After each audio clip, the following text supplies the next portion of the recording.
In the U.S., we have something called the Worker Adjustment and Retraining Notification Act, or WARN.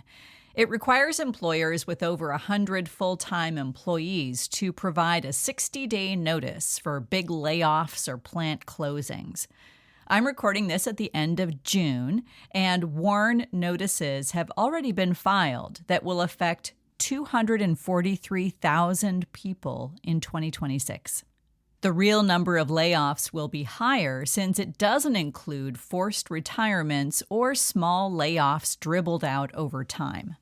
So if you're working for a big company, you may be one of the people who were shown the door.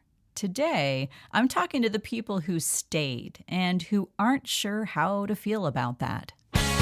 This is Burn the Map. If you've spent decades in corporate and you're ready to build something of your own, this is for you.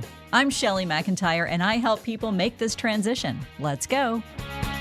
In the last layoff you witnessed, colleagues left with a package that included severance payments and health care. Some part of you, maybe a big part, wanted that for yourself. Now you're stuck at your desk and technically safe in your job, but it feels like the wrong kind of safe.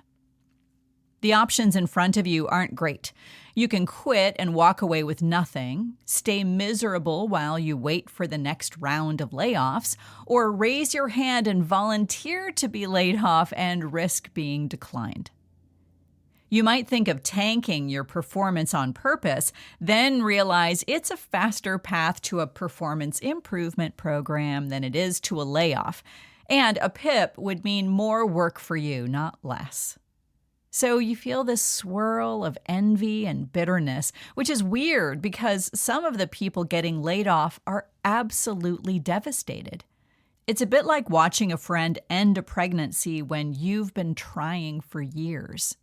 You may feel a mixture of grief, shame, and alienation, and then you still have to do your job like the same day.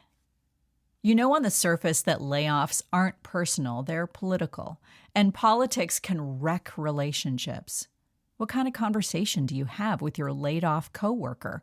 Obviously, you read their expression to know how to respond, but there's plenty left unsaid that can drive a wedge between you. Your coworker might partially blame you for the situation, not because you did anything wrong, but because you still have a job and they do not. It's hard to maintain work friendships after someone leaves under the best of circumstances, let alone after a layoff where one or both of you are bitter. Each of you want what the other has, and neither of you can say so. Now you have the company facilitating your isolation and loneliness. When you survive something and didn't want to, and you're standing in front of a friend who's being expelled and wanted to stay, it can create feelings of guilt and shame. Muddy feelings are an emotional and cognitive load, so it's worth saying out loud to someone you trust how you feel. This can help prevent the feelings from bursting out later as irritability or brain fog. Some of your work friendships may not survive, and that can be hard to swallow. It's also a real loss and something to grieve. So you made it through the layoff even if you didn't want to. What will you do with this time? Every round that doesn't include you is an opportunity. You got the message yet again that the company will do what it wants with your employment. You are headcount. Knowing that it isn't personal but structural is useful as it can head off resentment. The opportunity now is time. You can build your life on the outside or take one tiny step toward what you'll do next. Even if you have no idea, everything you try will tell you something.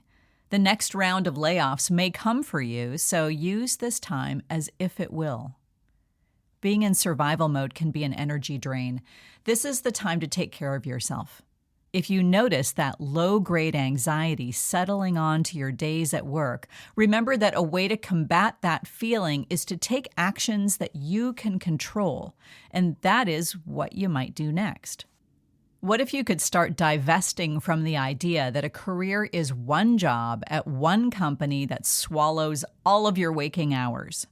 The next phase of your life might look more like a portfolio career, a side project, consulting work, and a volunteer job. It could start by getting back in touch with someone who left your company 2 years ago, or you rekindling an old hobby. One of my friends worked in a grocery store flower department for the minimum number of hours needed to get health care. She spent about 10 hours a week on content management contracts, and she walked dogs. That combo was intentional. She wanted to nurture her creativity and get herself moving. Over time, the ratios changed, and she leaned into where she was the happiest. Now she spends most of her week caring for dogs. The energy you're currently pouring into bitterness or survival guilt can be redirected bit by bit. If you could design your week the way you wanted, what would it look like? Maybe your brain and body would much prefer a workday to start at noon, or you want to build around a fitness class you love. You don't have to know all the answers right now, just start sketching it out.